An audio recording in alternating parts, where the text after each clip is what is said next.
Good morning to all. My name is Lalit Acharya. स्वागत है आपका मेरे इस YouTube channel Kedar nursing academy में। दोस्तों, आज अपन एक बहुत ही इंपॉर्टेंट टॉपिक लेके आए हैं जो कि आपके एग्जाम्स के पॉइंट ऑफ व्यू से वेरी इंपॉर्टेंट है। यहाँ से 1 से 2 क्वेश्चन आपसे पूछे जाते हैं। टॉपिक जो है अपना शौक से 1 से 2 क्वेश्चन जो है अपने कम्पिटिटिव एग्जाम्स में हर बार पूछे जाते हैं, चाहे वो CHO से रिलेटेड हो या नॉर्सेट से रिलेटेड हो। तो टॉपिक को स्टार्ट करने से पहले मैं आपसे कुछ क्वेश्चंस पूछना चाहता हूँ। उन क्वेश्चंस को अपन डील करेंगे, ठीक है। अभी आपसे पूछे जाएंगे, जब टॉपिक खत्म हो जाएगा तो अपन वापस देखेंगे उनके आंसर्स क्या थे, ठीक है। तो देखिएगा आपके स्क्रीन पे जो है सबसे पहला क्वेश्चन आया होगा। सबसे पहला क्वेश्चन पूछा गया है, neurogenic shock is characterized by. Neurogenic shock जो है it is the characterized by, option दे रखे हैं, tachycardia, A tachypnea, C hypertension and D bradycardia. तो ये ऑप्शंस दे रखे हैं आपके सामने और न्यूरोजेनिक शॉक के कैरेक्टरिस्टिक्स पूछा गया है। आप देखिएगा इनमें से कौन सा आपको सही लग रहा है, और जब टॉपिक खत्म हो जाएगा फिर अपन वापस इन क्वेश्चंस को जो है डील करेंगे। नेक्स्ट क्वेश्चन की तरफ मैं बढ़ रहा हूँ। दूसरा क्वेश्चन आप पूछा गया है, treatment of choice in neurogenic shock. Neurogenic shock का ट्रीटमेंट ऑफ चॉइस क्या है? Option A magnesium sulphate, B है एट्रोपिन सल्फेट, सी आपके सामने है डोपामीन एंड डी है एंटीजी, ठीक है। तो आपको ट्रीटमेंट ऑफ चॉइस पूछा गया है न्यूरोजेनिक शॉक के अंदर। नेक्स्ट क्वेश्चन आपके सामने ये रहा। तीसरा क्वेश्चन है, which of the following shock the temperature is increased. Question पूछा गया है, which of the following shock the temperature is increased. A cardiogenic shock, B neurogenic shock, C septic shock, D obstructive shock. देखिए आप इनमें से कौन सा option right है उसको देखिएगा, फिर अपन टॉपिक डिस्कस होने के बाद जो है अपन इसको डिस्कस करेंगे। नेक्स्ट क्वेश्चन आपके सामने है, which of the following, question number 4, which of the following shock temperature is increased. तीसरा और चौथा क्वेश्चन लगभग सेम है, लेकिन यहाँ पे आंसर जो है अलग जाएगा। तो आप देखिएगा, A neurogenic shock, B cardiogenic shock, C obstructive shock और डी एनाफाइलेटिक शॉक, ठीक है। जो तीसरा और चौथा क्वेश्चन है लगभग जो क्वेश्चन है सेम है, लेकिन यहाँ पे ऑप्शन की हेराफेरी की गई है। तो आप देखिएगा ट्रिकी क्वेश्चन है, तो आप बताइएगा कौन सा आंसर इसमें से जाना चाहिए। नेक्स्ट क्वेश्चन है 5वां, drug of choice in shock. Question पूछा गया है, drug of choice in shock. A है एपिनेफ्रिन, बी है डोपामिन, सी है डेक्सोना और डी है एंटीजी। इनमें से आप डिसाइड कीजिएगा कौन सा आंसर जो है इसका सही है। तो ये कुछ क्वेश्चंस थे। एक क्वेश्चन और है, छठा question, best indicator prognosis of shock. छठा क्वेश्चन आपके सामने है, best indicator of prognosis of shock. A है हार्ट रेट, बी है कार्डियक आउटपुट, सी है यूरिन आउटपुट एंड डी है ब्लड प्रेशर। तो ये कुछ क्वेश्चंस थे मेरे जो आपसे पूछे गए हैं। अब जो है अपन इस टॉपिक को स्टार्ट करते हैं और इन क्वेश्चंस को अपन टॉपिक खत्म होने के बाद वापस डील करेंगे। शॉक पढ़ने जा रहे हैं। कुछ क्वेश्चंस थे मैंने आपसे पूछे थे, उनको अपन जो है टॉपिक खत्म होने के बाद वापस आपसे पूछे जाएंगे, तब आप बताना जो आंसर्स आपका कौन सा सही था कौन सा गलत था। टॉपिक है अपना शौक। शौक के बारे में अगर मैं बात करूँ, मान लीजिएगा ये कोई एक इंसान है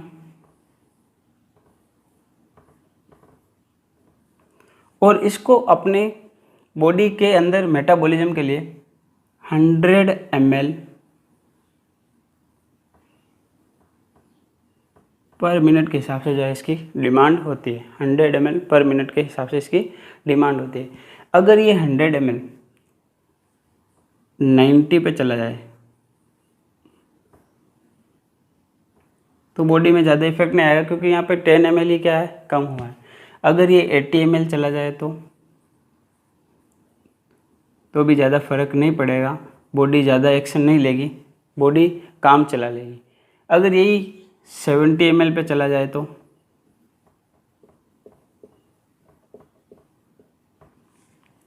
तो बॉडी थोड़ा करेगी, लेकिन थोड़ा रिस्ट्रिक्शन करेगी, लेकिन वापस ये जो है अपना काम करेगी, अपना मेटाबॉलिज्म जो है प्रॉपर रखेगी। लेकिन यह वैल्यू 55 ml पर मिनट अगर कम हो जाए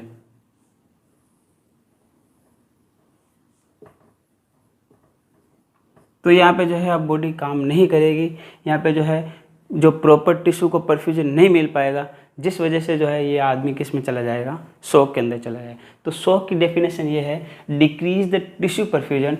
शॉक की डेफिनेशन ये है decrease the tissue perfusion with the below या फिर lower of minimum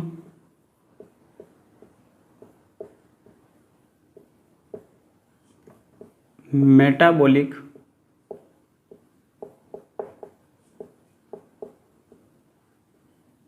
demand.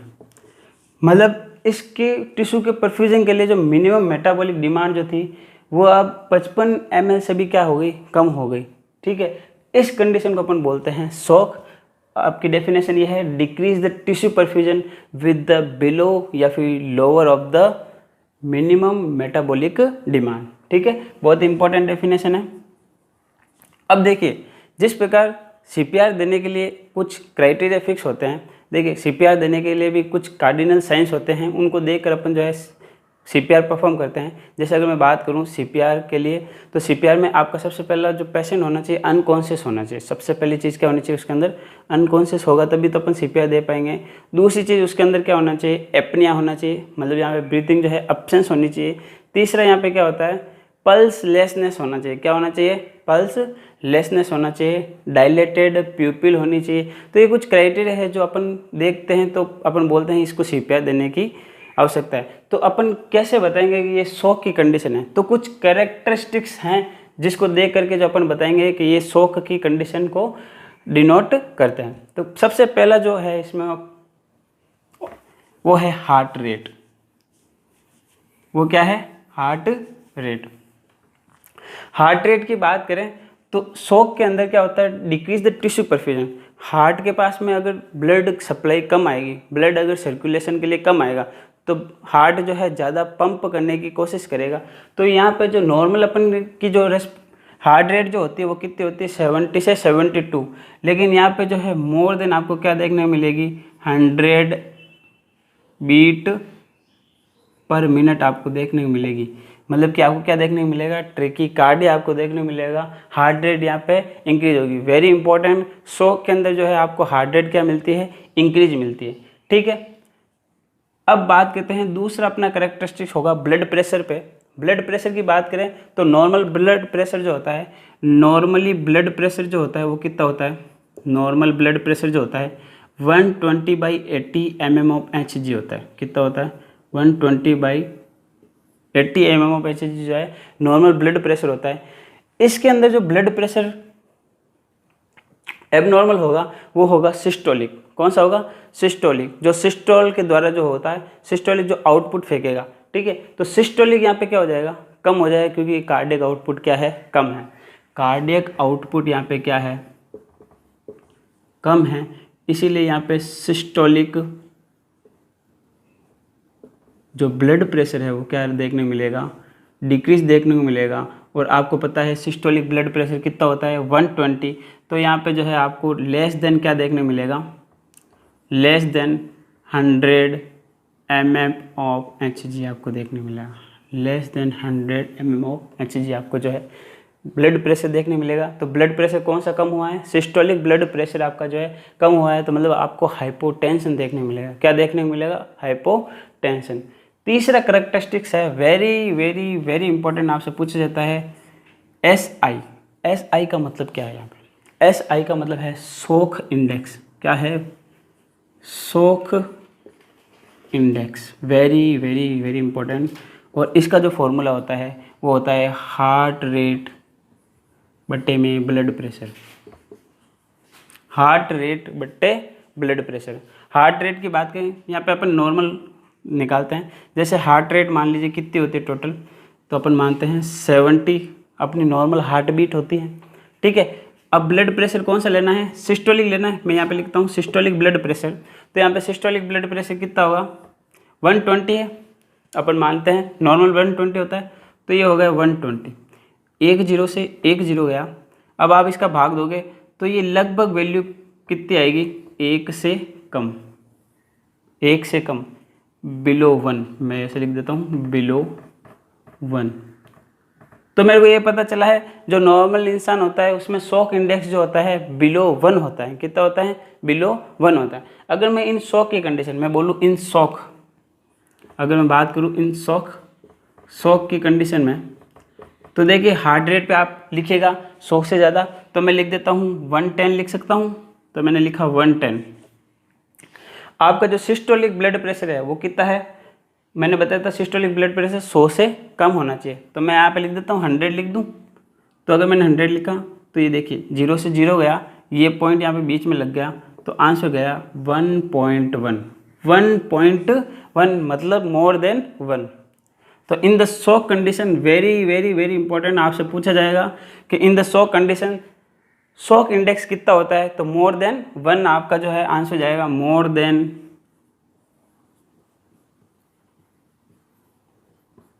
1 in shock condition. ठीक है, तो आपके शॉक कंडीशन में जो है शॉक इंडेक्स जो है कितना आएगा? 1 से ज़्यादा आएगा। अगर नॉर्मल इंसान होगा तो बिलो 1 आएगा। ठीक है, ये नॉर्मल वैल्यू थी। अब आता है ये 3 कैरेक्टरिस्टिक्स के बाद जो है चौथा कैरेक्टरिस्टिक आता है urine output. Very important, very very very important, urine output. Urine output की बात करें तो यहाँ पे यूरिन आउटपुट आपको कम देखने को मिलेगा, और कितना कम देखने को मिलेगा? तो यहाँ पे 30 ml per hour, 30 ml per hour जो है आपको देखने को मिलेगा। क्या? Urine output. तो यूरिन आउटपुट आपको कम देखने को मिलता है। ठीक है, अब मैं आपसे एक क्वेश्चन पूछना चाहता हूँ। यहाँ पे 4 कैरेक्टरिस्टिक्स अपन ने डिस्कस किए हैं। ठीक है, अब आपसे पूछा जाए बेस्ट प्रोग्नोसिस ऑफ शॉक या फिर बेस्ट इंडिकेटर ऑफ शॉक पूछा जाए कि किसको देख करके अपन बता सकते हैं जो शॉक है रिजोल्व हो रहा है, मतलब सही हो रहा है, या शॉक ज़्यादा बढ़ रहा है। तो किस कंडीशन को अपन देख के बता सकते हैं कि भैया जो शॉक है वह कम हो रहा है, या फिर मतलब जो प्रोग्रेस हो रही है शॉक की, या फिर वो सही होने जा रहा है? तो इसका आंसर जाएगा यूरिन आउटपुट। आंसर क्या जाएगा? Urine output. Very very very important, यहाँ लिख देता हूँ मैं, best indicator of shock. Answer जाएगा यूरिन आउटपुट। Very important. तो देखिए अपन ने डेफिनेशंस की बात की है, कैरेक्टरिस्टिक्स मैंने बताए थे। सबसे पहला आपने हार्ट रेट जो है यहाँ पे आपको ज़्यादा देखने मिलेगी, तो आपको ट्रैकीकार्डिया आपको देखने मिलेगा। ब्लड प्रेशर आपको कम देखने को मिलेगा क्योंकि कार्डियक आउटपुट कम है, तो आपका सिस्टोलिक जो ब्लड प्रेशर होगा वो भी क्या होगा? कम होगा। और वो कितना कम होगा? 100 से बिलो होगा। फिर अपन ने बात की सी में शॉक इंडेक्स के बारे में, जिसका फॉर्मूला है हार्ट रेट बट्टे सिस्टोलिक ब्लड प्रेशर। तो ये अगर नॉर्मल इंसान होगा जिसमें शॉक नहीं है तो ये बिलो 1 पाया जाएगा, और इन शॉक कंडीशन में ये क्या होगा? मोर देन 1 पाया जाएगा। ठीक है, और लास्ट ऑप्शन था, मतलब चौथा जो था वो था यूरिन आउटपुट। यूरिन आउटपुट जो है आपको कम देखने को मिलेगा। अब आपसे मैंने एक इंपॉर्टेंट क्वेश्चन डिस्कस किया था, best indicator of prognosis of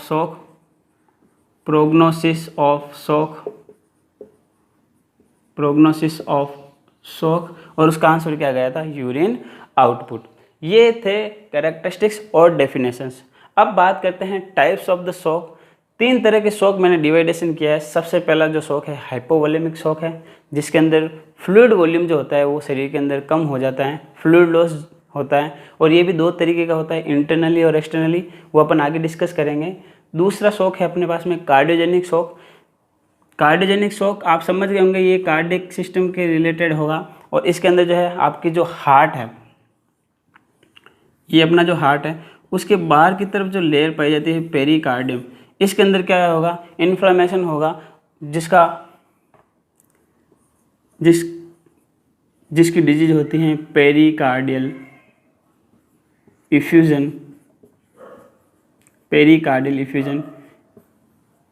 it is the type of cardiogenic shock. Cardiogenic shock का ये एग्जांपल है पेरिकार्डियल इफ्यूजन, जो सबसे बाहरी लेयर होती है आपके हार्ट की, पेरिकार्डियम, वहाँ पे क्या हो जाता है? इन्फ्लामेशन होता है, या फिर वहाँ पे फ्लूइड कलेक्शन होता है, तो इसे अपन बोलते हैं पेरिकार्डियल इफ्यूजन। और ये किसका एग्जांपल है? कार्डियोजेनिक शॉक का।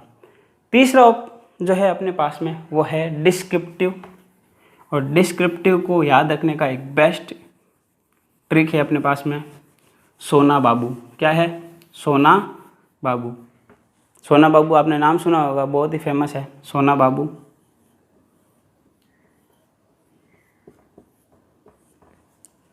ट्रिक है सोना, यहाँ पे SON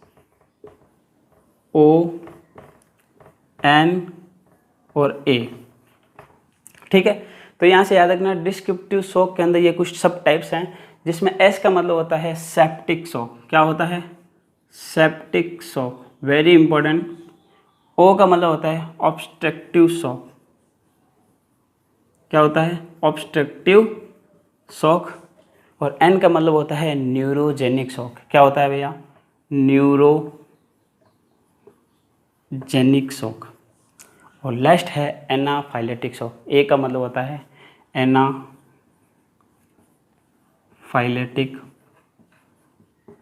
शॉक। तो ये शॉक के टाइप्स है, हाइपोवोलेमिक शॉक, कार्डियोजेनिक शॉक और डिस्क्रिप्टिव शॉक। इन टाइप्स को अपन आगे के लेक्चर्स में पढ़ेंगे। आज का जो लेक्चर्स था उसके अंदर अपन ने डेफिनेशन देखी थी कि शॉक की डेफिनेशन क्या होती है। तो शॉक की डेफिनेशन होती है decrease the tissue perfusion with the below या फिर lower MMD minimum metabolic demand. उसके बाद कैरेक्टरिस्टिक्स की अपन ने बात की थी, जिसके अंदर सबसे पहला कैरेक्टरिस्टिक्स था हार्ट रेट, जिसके जो है ये आपको ज़्यादा देखने मिलेगा, मतलब ट्रैकीकार्डिया आपको देखने मिलेगा। दूसरा जो था ब्लड प्रेशर, जिसके अंदर जो है नॉर्मल ब्लड प्रेशर 120/80 होता है। आपका जो है सिस्टोलिक जो ब्लड प्रेशर है वो आपको कम देखने मिलेगा, यानी हाइपोटेंशन आपको देखने मिलेगा, क्योंकि यहाँ पे कार्डियक आउटपुट क्या है? कम है। फिर अपन ने बात की शॉक इंडेक्स के बारे में। शॉक इंडेक्स का फॉर्मूला होता है हार्ट रेट बट्टे सिस्टोलिक ब्लड प्रेशर, ठीक है। अगर नॉर्मल इंसान होगा तो उसके अंदर जो शॉक इंडेक्स की जो वैल्यू है वो आपको बिलो 1 मिलेगी, और अगर इन द शॉक कंडीशन है तो आपको 1 से ज़्यादा मिलेगा। नेक्स्ट है यूरिन आउटपुट आपको कम देखने मिलेगा 30 ml/h के हिसाब से। फिर अपन ने बात की है types of the shock, hypovolaemic shock, cardiogenic shock और डिस्क्रिप्टिव शॉक। डिस्क्रिप्टिव शॉक को याद रखने का एक ट्रिक है सोना, जिसके अंदर सेप्टिक शॉक, S का मतलब, O का मतलब ऑब्स्ट्रक्टिव शॉक, N का मतलब न्यूरोजेनिक शॉक और A का मतलब एनाफाइलेटिक शॉक। फिर अपन ने एक बहुत इंपॉर्टेंट पॉइंट पढ़ा था, जो क्वेश्चन पूछा गया है, best indicator of the prognosis of the shock. Answer जाएगा यूरिन आउटपुट। आंसर क्या जाएगा? Urine output. ये कुछ अपन ने डिस्कस किया है आज अपन ने शॉक के बारे में, डेफिनेशन, कैरेक्टरिस्टिक्स और टाइप्स। अब इन टाइप्स को अपन आगे के लेक्चर्स में पूरा पढ़ेंगे। That's all for today. Thank you so much.